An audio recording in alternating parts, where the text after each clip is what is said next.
Welcome back to Soundside. I'm Libby Dankman. If you've ever walked around First Hill in Seattle, you might have noticed a big old house on the corner of Seneca and Minor Avenue.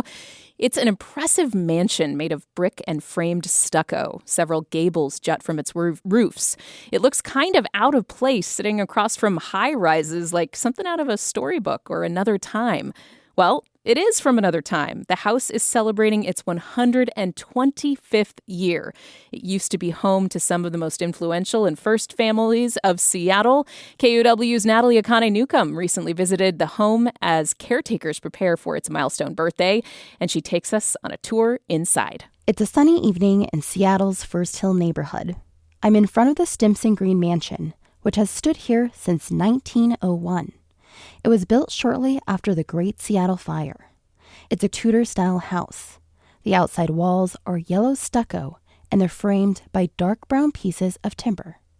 Charles Douglas Stimson, a timber baron, was the first owner of the home.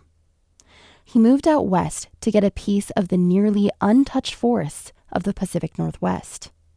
Joshua Green, who was a pioneer in Seattle's maritime banking, bought the home in 1915 and lived there with his wife for another 60 years.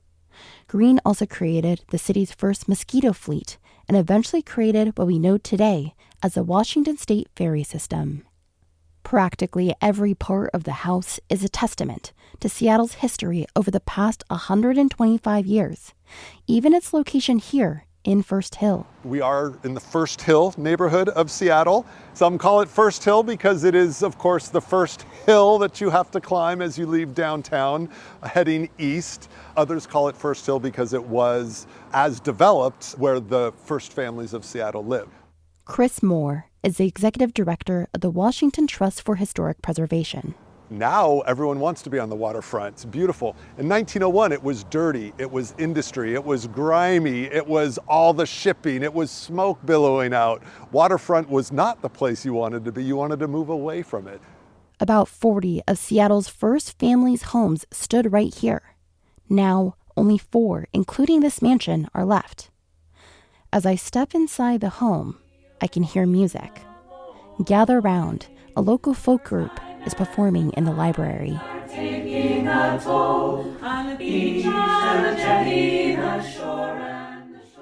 The inside of the house is very different from its outside. It feels almost disjointed because every room is styled differently. Moore explains that the mansion's designer wanted to mimic the experience of traveling throughout Europe. This was a way to sort of do that tour walking through a single house. Not everyone could do the grand tour of Europe, but if you were lucky enough to be invited into the house, you could get a sense of what those spaces might be by the different rooms. Along with the different styles, each room matches the pioneers that helped to build the foundations for what became the Seattle of today. The library is styled to look like a manor hall in a medieval castle. It's masculine, with wooden walls and a large fireplace that's decorated with feisty dragons and lions. But it feels warm. This room used to be a room where the respective families that lived here gathered. There's even a stage of sorts where the Greens' grandchildren would perform their Christmas puppet shows. Today, the a cappella group uses it to sing sea shanties, which feels right for the space. Singing merrily upon the Laleham, and hurrah for the life of a country boy, and to ramble in the new... Across the hall is the parlor. This is where Miss Stimson and later Miss Green had their tea parties. So here we are in the parlor. It's a very different feel from the rest of the house. It's not heavy, it's not dark, it's light. It's got these motifs that are far more feminine, quite honestly, than the masculine components of, dragons and lions.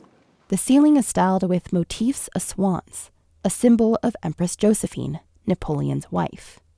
The bird also represents transformation.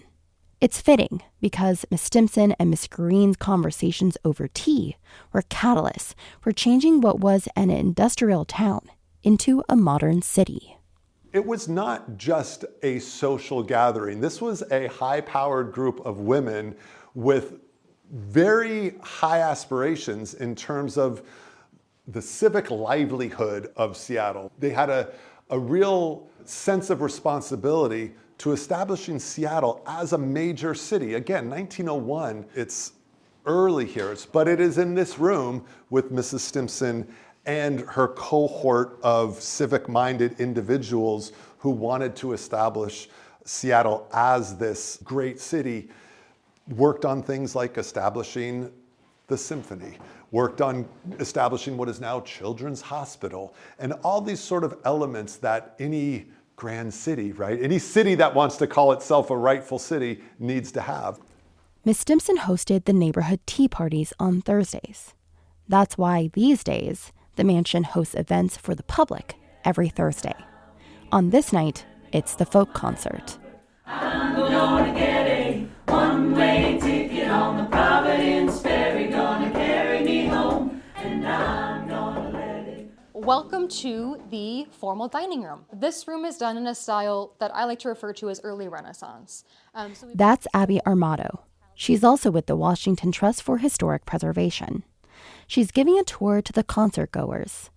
She points to the 3-pronged sconces on the walls. 2 of the prongs hold the newest tech, a light bulb. The prong in the middle was plumbed for gas.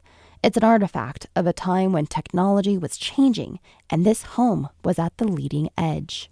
So the Stimsons could eat by gaslight, as they were used to doing, as well as the more modern electric light, which was kind of like a humble brag to be like, oh yes, look at my light bulbs over here. So definitely a house that was both showing off its modernity and its wealth while also having that comfy, cozy gaslight effect. With any new emerging technology, the design wasn't perfect. At one point, the designer wrote a letter to Stimson apologizing for not having included light switches. Miss Stimson had to stand on top of a chair to turn the lights off. We'd sing there like angels in a good harmony. But this house represents how Seattle accelerated into the city that we know today. It was also here during the low moments, like during the Great Depression. Standing in the kitchen, Abby says people often came to the back door of the kitchen, looking for work at the mansion. When there wasn't any, the chef asked Mr. Green what he should do. And Green says, you know what? Let's feed him. And so from then on, maybe for like a year after, anybody who came to the back door would be given a sandwich. So while they couldn't have work, they could at least eat. As a building still in First Hill, I think that story is really important as we think about how to engage with all of our neighbors that we're in community with. The house also has its share of strange stories. Moore says the Stimsons once gave their young daughter Dorothy some furry friends. They managed to bring home a couple of orphaned bear cubs, but they were pets. They were Dorothy's pet bears. They were named Johnny and Irish, and they lived out on that rooftop for a year or so. And I think we're probably taken pretty good care of. As they do, bears grow. And so they got a little bit too big to still be living on the top of the veranda. Thankfully, the bears were moved to the Woodland Park Zoo, and I think lived out a wonderful life there. In honor of the bears, there are statues of 2 cubs playing on furniture at First Hill Park, which is right across the street from the mansion. As for Dorothy, she made her own name.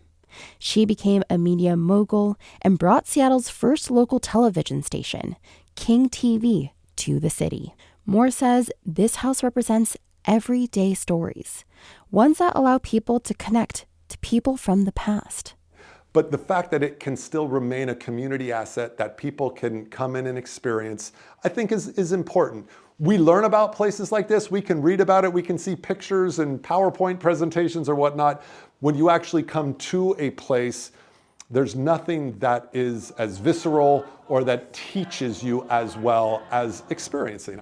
this city, it shines like the jewel of a crown, in sun or in rain, from mountains to sound.